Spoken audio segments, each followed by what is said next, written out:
उसके साथ जो हुआ उस पर उसे अभी तक यकीन नहीं हो रहा था।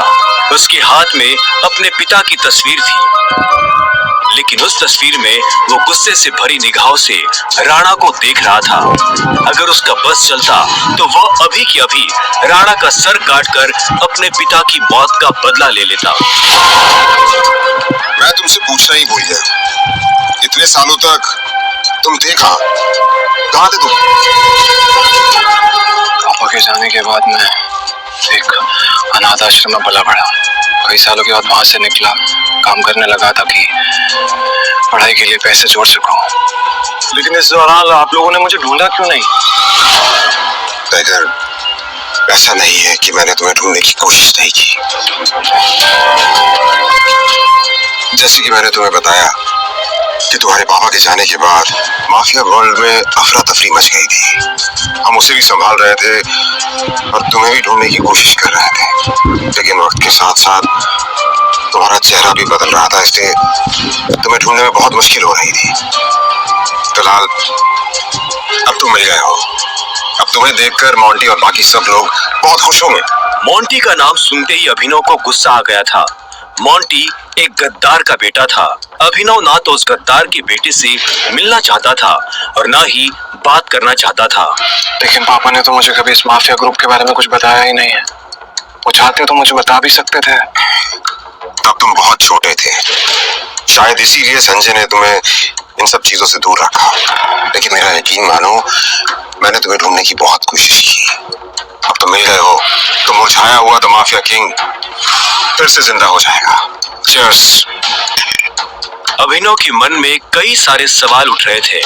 उसे समझ नहीं आ रहा था कि राणा का राज अकरम और बाकी लोगों को पता क्यों नहीं चला और क्यों एक गद्दार का बेटा अभिनव की गद्दी पर बैठा हुआ था। इससे पहले कि अभिनव अपने आप को कोई जवाब दे पाता, अकरम उसके पास आया और उसने अभिनव को 50 करोड़ रुपए का एक चेक थमा दिया। ये लो, इसे रख लो। जब तक तुम टाइगर की पोजीशन नहीं पा लेते तब तक तुम्हें इसकी जरूरत पड़ेगी। अभिनव ने अकरम के हाथ से चेक, लेकिन अभी भी ऐसे कई सवाल थे जिनके जवाब उसे नहीं मिले थे। एक बात और, तुम्हारी असली पहचान के बारे में फिलहाल किसी को कुछ पता नहीं लगना चाहिए। इसलिए अभी तक जैसे जीते आए थे वैसे ही जीते रहना, समझे? अभिनव ने हाँ में सिर हिलाया और दोनों कमरे से बाहर आ गए।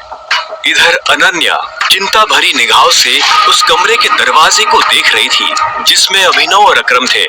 वो ये जानने के लिए बेताब थी कि उन दोनों के बीच अंदर क्या बात हो रही थी और अभिनव को आने में इतनी देर क्यों लग रही थी। लगता है आज अभिनव अपनी दवा चुकेगा।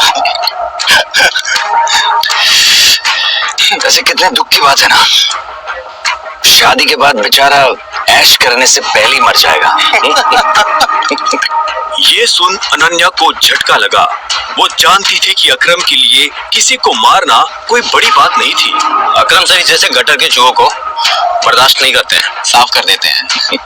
देखना ये भी नहीं बचेगा। इसे कहते हैं शादी करके मर गया, वो बात सच हो जाएगी। अनन्या को ये सुनकर बुरा लगा। कोई इंसान किसी दूसरे इंसान की मौत पर खुश कैसे हो सकता था? प्लीज एटलीस्ट उसके बारे में इस तरह से बात तो मत करो। तो कैसी बातें करें? जिसके जैसे लक्षण होते हैं ना, उसके बारे में वैसी ही बातें होंगी। देवेन सही कह रही है वो, बिल्कुल ठीक कह रही हो। हमें उसके बारे में ऐसी बात नहीं करनी चाहिए। वैसे भी मेरे दादाजी ने कहा था कि मरे हुए लोगों के बारे में ना गलत बात नहीं करनी चाहिए।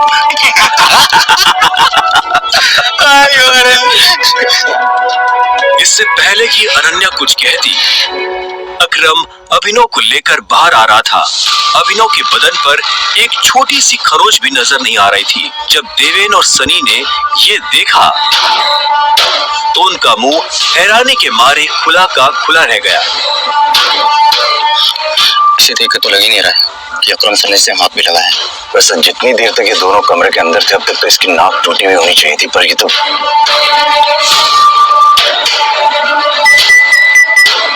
लेडीज एंड जेंटलमैन, मैं आप सबको किसी से मिलवाना चाहता हूँ। ये अभिनव, मेरे सबसे पुराने ड्राइवर का बेटा, मेरी ये बहुत अजीज है। ये अकरम ने जैसे ही अभिनव का सबसे परिचय करवाया तो देवेन और सनी खुश हो गए, लेकिन अनन्या को ये सुनकर झटका लगा। Enjoy the party please. इतने में अकरम ने कहा और अभिनव को अकेला छोड़ बाकी लोगों से मिलने के लिए निकल गया। देवेन और सनी को अभी तक समझ नहीं आ रहा था कि अकरम अभिनव को इतना भाव क्यों दे रहा था। अभिनव को इस बात से कोई लेना देना नहीं था कि सनी और देवेन उसके बारे में क्या सोच रहे थे। उसकी आंखों के सामने बस रह रहकर अपने पिता की शक्ल आ रही थी। उसे वो रात याद आ रही थी जिस रात को राणा ने संजय को गोली मारी थी। अभिनव को ये भी याद आया कि उसे खुद भी गोली लगी थी, लेकिन उसकी किस्मत अच्छी होने की वजह से वो बच गया था।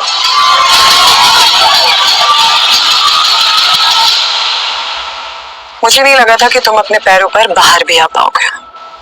अच्छा, तुम्हें मेरी इतनी चिंता हो रही थी? ओ प्लीज, मुझे चिंता नहीं हो रही थी, बस तुम्हें तो अपनी चिंता होनी चाहिए ना।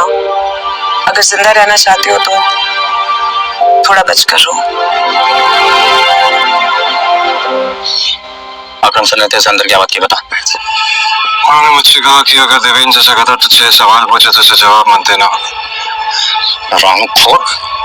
देवेन ने उसे गाली दी, लेकिन अभिनव पर उसका कोई असर नहीं हुआ। उसके दिमाग में इस वक्त पहले से ही कई जरूरी चीजें घूम रही थी। इसके बाद पूरी पार्टी के दौरान अनन्या ने अभिनव से कोई बात नहीं की। मेरा घर यहाँ से पास में है, वहीं ले लो। तुमने सोच भी कैसे लिया कि मैं तुम्हारे साथ तुम्हारे घर आ रही हूँ? तुम्हारी हालत ऐसी है तो पता नहीं तुम्हारी घर की हालत कैसी होगी। तुम मेरी पत्नी हो, मेरे साथ नहीं रहोगी तो किसके साथ रहोगी? सुनो, अपनी ये 2 कौड़ी का लॉजिक ना अपनी जेब में रखो। पहले तुम मुझे ये बताओ, तुम मेरे बिस्तर में कैसे आए? ये सवाल तो मैं भी तुमसे पूछना चाहता हूँ। अच्छी बात है, लेकिन मैं तुम्हारे साथ तुम्हारे घर रहने नहीं आ रही हूँ, मैं अपने घर जा रही हूँ, ठीक है? और अगर इन फ्यूचर मजबूरी भी रहे ना तो मैं तुम्हारे साथ तुम्हारे घर में नहीं रहूंगी, तुम मेरे घर रहने आओगे एक नौकर की तरह, समझे? अभिनव ने पहले उसे देखा और फिर अपनी उंगली में पहनी हुई उस अंगूठी को देखने लगा। अगर आज वो अंगूठी नहीं होती तो पता नहीं उसका क्या होता।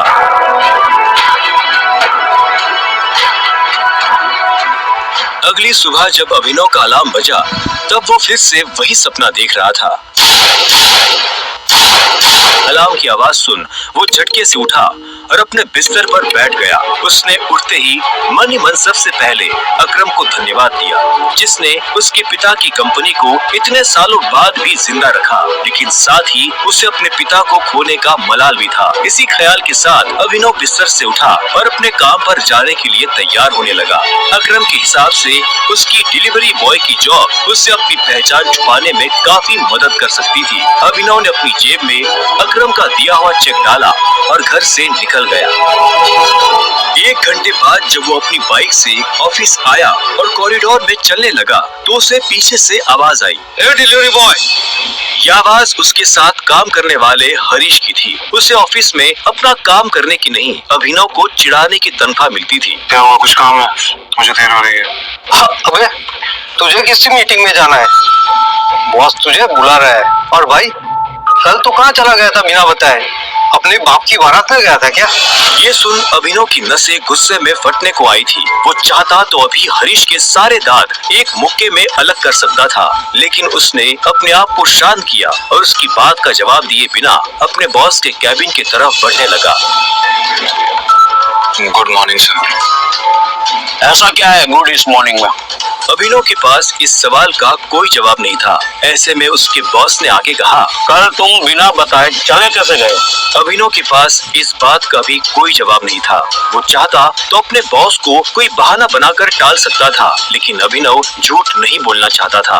कल इतनी सारी डिलीवरी थी, तुम्हारी वजह से हमारा कितना नुकसान हुआ तुम्हें पता है?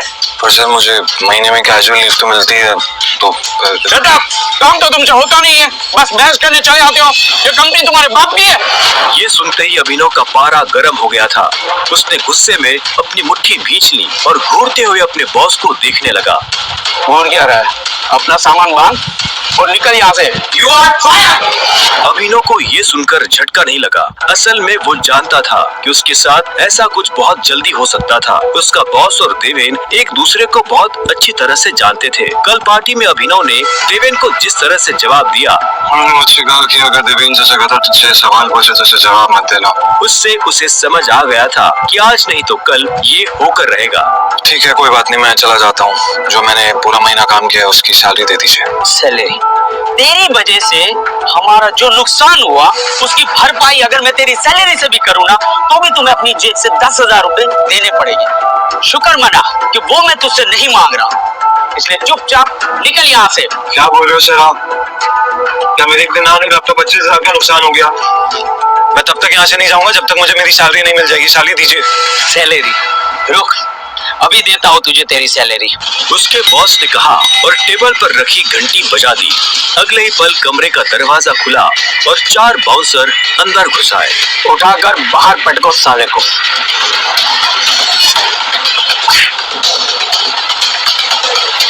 बॉस के मुंह से ये सुनते ही वो चारों अभिनव पर धावा बोलने के लिए टूट पड़े, लेकिन इससे पहले उनमें से कोई अभिनव पर हमला कर पाता, अभिनव ने उन्हें पटकनी दे दी थी। उसने किसी का हाथ तोड़ा तो किसी का पाँव, किसी की पेट में मुक्का मारा तो किसी की पीठ पर लात। देखते ही देखते बॉस के सारे आदमी ढेर हो गए थे। बॉस ये देख भौचक्का रह गया था। अभिनव अब सीधा बॉस के पास आया और उसकी गर्दन पकड़कर बोला, सैलरी।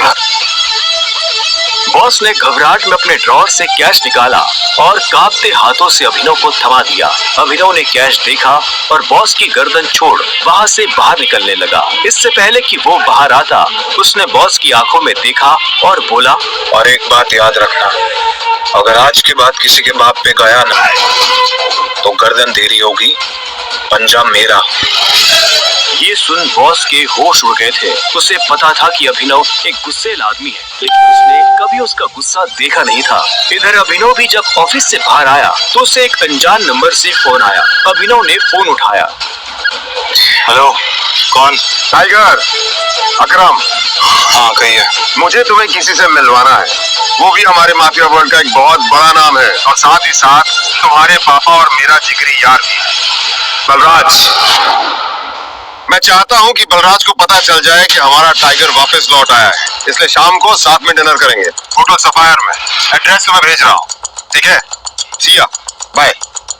अकरम के मुंह से बलराज का नाम सुनते ही अभिनव के बदन में झुरझुरी सी दौड़ गई थी। उसने बलराज का नाम पहले भी सुना था। इस शहर में बलराज का नाम बच्चा बच्चा जानता था और हर बड़ा आदमी उसके नाम से थर थर कांपता था। ऐसे में अभिनव को भी उससे मिलने में घबराहट हो रही थी। जिस बलराज से वो घबरा रहा था, असल में वो उसी का बॉस होने वाला था। पर क्या वो बलराज का बॉस बन पाएगा?